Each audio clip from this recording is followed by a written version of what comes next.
Pour tous ceux qui aiment venir s'exprimer très tôt en commentaire, sans savoir quelle est ma ligne éditoriale, sans savoir que ce que je le fais parce que je suis appelé, je suis averti. Tu vois, parce que pour être appelé, il faut être averti. Aujourd'hui, beaucoup viennent dire, tu es dans le NDEM. Si je dis quelque chose, nous sommes quittés, nous, par exemple, nous, subsahariens, nous sommes quittés de nos pays, différents pays. Pourquoi? Parce que nous revendiquons que nos pays, notre monnaie, on n'a pas de monnaie unique, on n'a pas de monnaie nationale. Notre monnaie vient des colons. Et cette monnaie-là ne nous permet pas de vivre, ne nous permet pas de survivre aux besoins, de subvenir aux besoins de nos familles et de nos besoins nous-mêmes. Donc, nous sortons de nos pays. Pourquoi? Parce qu'il y a la corruption. Nous sortons de nos pays. Pourquoi?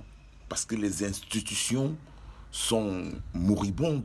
Nous sortons de nos pays. Pourquoi? Ouais. J'arrive, je sors de mon pays, je marche, j'arrive dans un pays où je vois le citoyen lambda a l'air de s'en sortir et que je me lève et que je dise que c'est un rêve pour moi de voir tous les Africains vivre et prendre l'Algérie pour modèle. C'est pas les Algériens, je parle pas des Algériens. Et aujourd'hui, vous voulez que je vienne proclamer haut et fort que non, les Algériens sont ceci, sont cela, que je vienne critiquer. Je suis qui pour leur critiquer, par exemple? Je suis dans leur pays. Ils ont des droits. Comme nous aussi, qui sommes dans leur pays, nous avons des droits. Ils connaissent pourquoi nous sommes dans leur pays. Normalement, l'Algérien doit connaître pourquoi le subsaharien est dans son pays.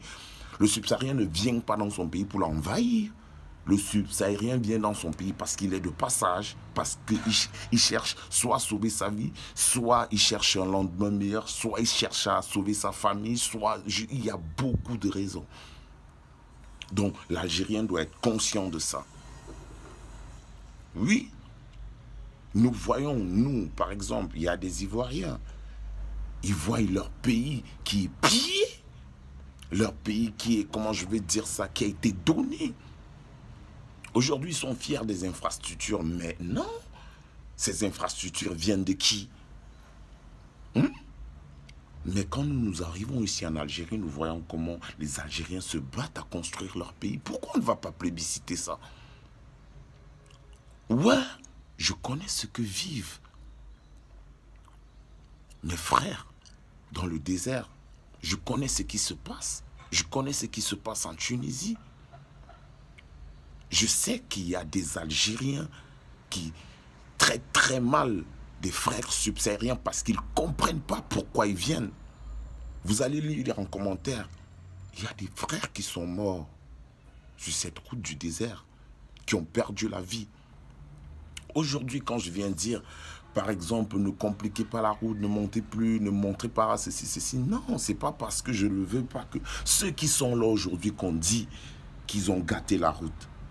Mais on les a gâtés eux-mêmes. Ils ont été pillés.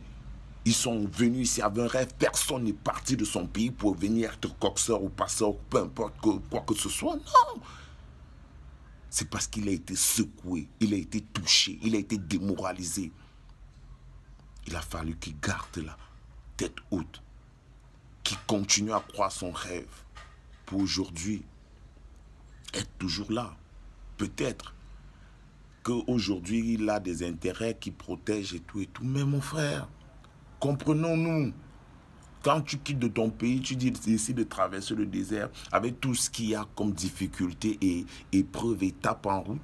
Tu arrives, tu te fais tabasser, on te ramène au point zéro et que tu dois requitter le point zéro pour arriver et recontinuer. Mais après encore que tu continues, on te tabasse encore, on te prend tout ce que tu as, on te dépossède de tout ce que tu peux avoir même comme espoir. Parce que quand on t'a dépossédé de ton téléphone, c'est quand on t'a pris tout l'espoir que tu peux avoir. Tu vas communiquer comment? Il y a des frères qui se retrouvent dans des prisons, qui sont partis d'Algérie, mais se retrouvent en Libye. Je ne vais pas plébisciter ça. Je suis entré dans des boutiques des Algériens. Ils ont craché. Un Algérien a craché après moi. J'ai marché dans des quartiers où on a lancé des cailloux. Ça, c'est des témoignages que j'ai vécus. Mais ce n'est pas une dent qui va pourrir toute l'Algérie. Il y a des Algériens connards, comme il y a aussi des subsahariens connards. Il y a des connards partout. Comme en France, comme partout dans le monde. Nous militons pour l'unité même du monde. Mais aujourd'hui, on voit que ça ne peut plus se faire. Ils ont une avancée sur nous. Mes frères, cette même route que vous voyez, c'est par cette même route que les esclaves venaient passer pour aller travailler. Comprenez, nos parents, pour aller les prendre, pour aller les traiter d'esclaves, là, ils étaient, pour aller construire leur pays. Donc si aujourd'hui, beaucoup prennent cette route, c'est par souci de réclamation, c'est pas pour venir envahir l'Algérie. Je suis conscient de ça. Mes frères, je suis conscient de notre souffrance. Moi-même, je souffre. Je suis considéré comme quelqu'un qui quittait avec pour objectif de venir s'installer en Algérie. Non. Bien que ça soit beau, mais c'est trop pour moi. C'est pas mon objectif. Et quand je dis ici, je reviens à le redire, un artiste est un citoyen du monde, parce que c'est grâce à l'artiste que le bien d'un pays ou le mal peut être dit. Aujourd'hui, je n'aimerais pas dire que c'est grâce au comportement d'un Algérien que je vais juger toute l'Algérie. Non. Vous, aujourd'hui, qui venez me dire, quand je dis que l'Algérie est bien, vous venez me dire que je suis dans l'undem. Donc, aucun Algérien ne vous a jamais fait du bien. Moi, si je veux dire en majorité, j'ai été bien traité par rapport à ceux qui ont craché après moi, ceux qui m'ont lancé les pierres, ceux qui m'ont appelé Kalouche. Non. Bien avant, moi j'ai un ami marocain. J'ai un frère, pour moi c'est un frère, Reda c'est un frère. On s'est connus loin de son pays, loin de mon pays. On était dans un autre pays où aussi il y avait de la xénophobie, c'était le Congo. Mon frère, nous devons changer de mentalité. Si on veut penser à l'union, je veux dire véritablement, nous devons déjà nous accepter. Accepter que mon frère peut m'apporter quelque chose. Accepter que mon frère me dépasse avec quelque chose. Accepter que j'ai besoin de mon frère pour être positionné quelque part. Mon frère, si on a fui le Cameroun, c'est par rapport qu'il n'y a pas de liberté d'expression. Quand on parle de multipartisme et tout, de politique, il n'y a aucune politique en Afrique noire. Mais quand même, des gens viendront te dire que le même que je suis plébiscite le système de mon pays. Mais attendez, on ne va pas passer le temps à dénoncer, proposer. Aujourd'hui, je dis que l'Algérie est mieux que mon pays. Et mieux que beaucoup d'autres pays en Afrique noire. Si les dirigeants africains peuvent copier la façon de faire des dirigeants algériens, je ne vais pas dire qu'ils ont patte blanche partout, non. Aujourd'hui, même Tebboune, il y a des Algériens qui sont contre le fait de revoir Tebboune dans un deuxième mandat. Mais il y a beaucoup qui vont te dire que les Algériens souffrent. L'Algérie est en construction. L'Algérie est un pays en voie d'émergence. Nous le voyons, l'émergence de l'Algérie. Tandis que nous, on nous a parlé du bout du tunnel, on nous a parlé du bout de l'émergence. Non, on n'a jamais vu l'émergence. Mais l'Algérie est en train de voir l'émergence. C'est pas parce que j'ai dit ça que je suis contre ou bien que je suis ignorant du fait que mes frères meurent sur cette route, sur cette même route où on devrait même les encourager parce que les Algériens, que ce soit les Algériens, que ce soit les Tunisiens, ils doivent se lever comme un seul homme.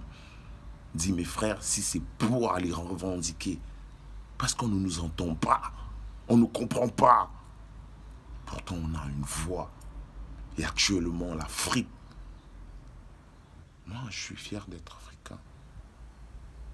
C'est l'Afrique qui a la première voix. Oui, c'est l'Afrique qui a la première voix.